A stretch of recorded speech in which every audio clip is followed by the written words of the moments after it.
Hi and welcome to the KSA Tech YouTube channel. Today's tutorial will cover printing on the ArchStudent/ArchStaff Task Alpha 455CI printer.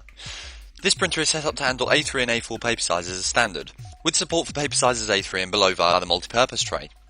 This printer is automatically provided to students and staff via your Kent IT account. You should see the option ArchStudent or ArchStaff when you log in.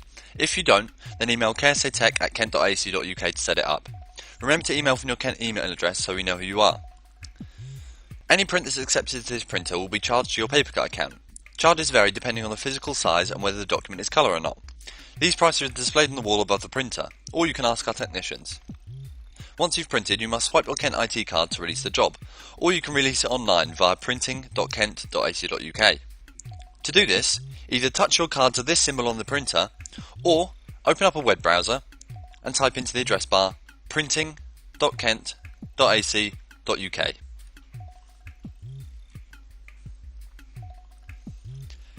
Then on the left-hand menu, click Jobs Pending Release. This should show all the jobs you have in the queue for this printer. Depending on what your year group and status is, you may have more than one option to release a document to. There are two main printers that should be accessible to students. For first and second year students, the Studio B printer should be available, which is located here. For fourth and fifth year students and beyond, then the Studio C printer should be an option, which is located here. For staff, you may also release on the printer in the main office, which is located here. For PGR students and staff located in the Elliott building, the printer is available in the W3 corridor, here. To release your print, select the action Print. This will display the printers that are available to you. The name of the printer is shown in the left-hand column, with the location and status information shown in the other two columns. Just click the name of the printer you want to release your document to. Now let's go through some settings you can use to get the best out of this printer. When you select ArchStudent as your printer, you're going to want to hit Properties or Printer Properties to make changes to the settings you want. Inside this menu here, we have options for setting your paper size in the Print Size section. Select your chosen print size in the drop-down box here. Now select the size of the document you're printing. So for example, if I'm printing a document that I know is A3 in size, then I should select the Page Sizes button and click A3.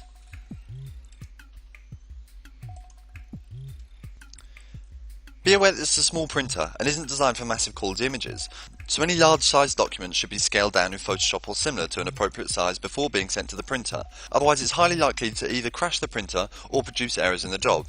This also applies to Photoshop files with many layers. In this case, you should save a copy of the file and flatten it to allow it to be printed efficiently.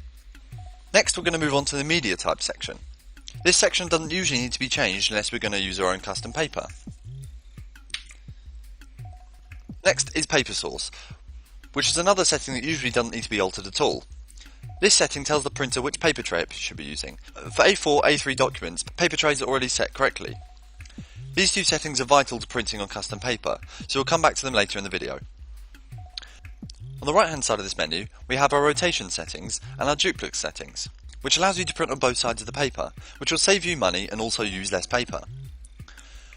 Below this, you can set your document to either be colour or black and white. Once you're happy with these settings, don't forget to hit OK at the bottom of the screen to confirm them, or they won't be saved and your print will be made with default settings. This printer does not feature scaling options in the printer menu like others might, so you'll have to tell the program to resize the document if it's different from the size you're intending to print from. On PDF, this will be done in the Page Size and Handling section. On Photoshop, you'll need to scroll down and select Scale to Fit Media, as you see here. However, documents that are unrealistically sized, such as A1 and above, should be reduced in size in Photoshop or similar before being sent to this printer. Now we'll move on to using custom paper with this printer. Our standard paper is of greater quality than you'd find it elsewhere on campus, but if you wish to print using your own paper, this is possible on this printer. Be aware that only papers 250 GSM or below should be used with this printer to avoid jamming or breaking the printer. Neither should rough surface paper be used with this printer. For example, cartridge paper will cause the printer to jam. You can perform prints on custom paper using a multi-purpose tray. To use the multi-purpose tray, open the tray located at the side of the printer. Pull this black handle gently but firmly downwards. Be careful not to pull this grey handle above it, as this is the handle for the maintenance door and will stop printing altogether if it's opened. Once you flip the tray down as you see here, extend it so you can use the full range of paper sizes available to you. Once this is done, you should see the printer as you see here. Now place your 250 GSM or below paper into the tray and adjust the sliders to the correct width. This will tell the printer what size of paper is in the tray, however it doesn't know what type of paper is in the tray, so we'll need to do that in the printer settings when we print our document. To do this, we're going to get our document what we want to print and open up the printer window. Now in this example, I'm going to be printing on a thicker A4 paper at 250 GSM, so I've already opened up the multi-purpose tray and placed my paper into it ready for me to print. I'm going to select Properties and select my print size and my page size.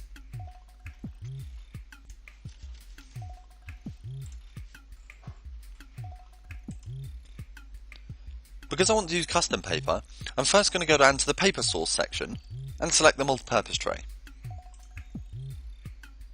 Now that the printer knows which tray to feed from, I now need to tell the printer what type of paper to expect. To do this, I use the media type drop-down box.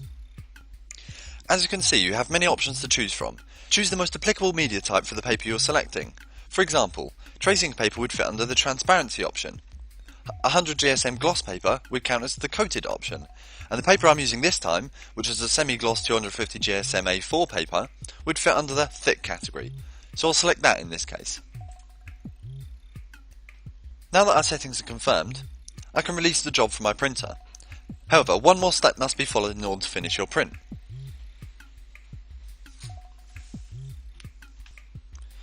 When you release your print, the printer will throw up an error message asking to add paper in the multi-purpose tray.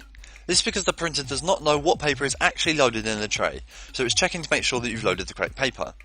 The paper size and type you've instructed the printer to use will be displayed here. And the paper size and type the printer thinks in the tray is located here. Simply tap the MP tray option and hit continue to confirm you wish to use the multi-purpose tray. If the printer jams whilst the print is going through, then it's probable the paper is not compatible with the printer, or you've selected an incorrect paper profile to use in the settings. If you're unable to gently tug the paper out, then contact a member of the technical team to unjam the printer. If this is out of normal working hours, then please email ksatech@kent.ac.uk and we'll try to resolve the issue as soon as possible. This printer also features a scanner, which you can use by selecting the Use Copier Functions button as you see here. This scanner is exactly the same quality as other scanners located in the school, but this has more of a focus on documents and simple setup options.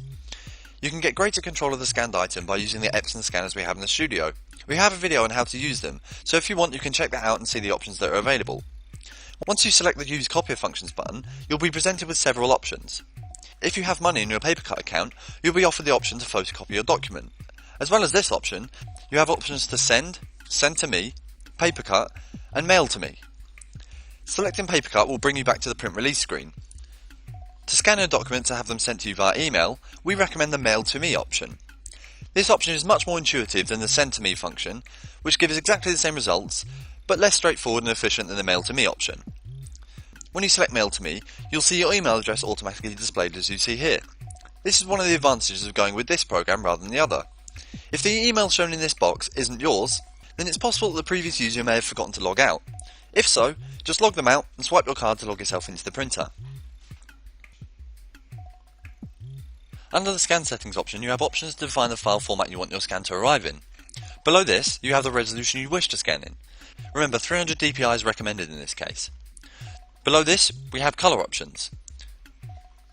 To the top right of this, we have page size options, which auto is usually the correct setting to use, except in the case of when scanning tracing paper, which you'll need to manually define the size of your scan using these options. And finally, the duplex options. Once your settings are configured, press the green button on the keypad to begin scanning. After scanning is complete, the printer will ask you if you wish to continue the scan process. This is asking if you wish to scan another page to be attached to the same email. If you wish to do a multi-page scan, simply insert your new page into the scanner bed and press the green button again. When you're done scanning, just click the complete button. Be aware for standard sized documents or images, the document feed tray can also be used to scan multiple pages very quickly. If any more detailed changes in settings are required, then it's recommended you use the Epson scanners in the studios. If you're unsure how to do that, then check out our video showing you how to use them by clicking the on-screen prompt you see now. Otherwise, I hope this tutorial has made using the Art Student printer a little clearer. So, thanks for watching this tutorial. Feel free to check our other videos, and don't forget to subscribe to our channel to keep up to date with videos as they're released. We hope to see you soon. But until then, have a good day.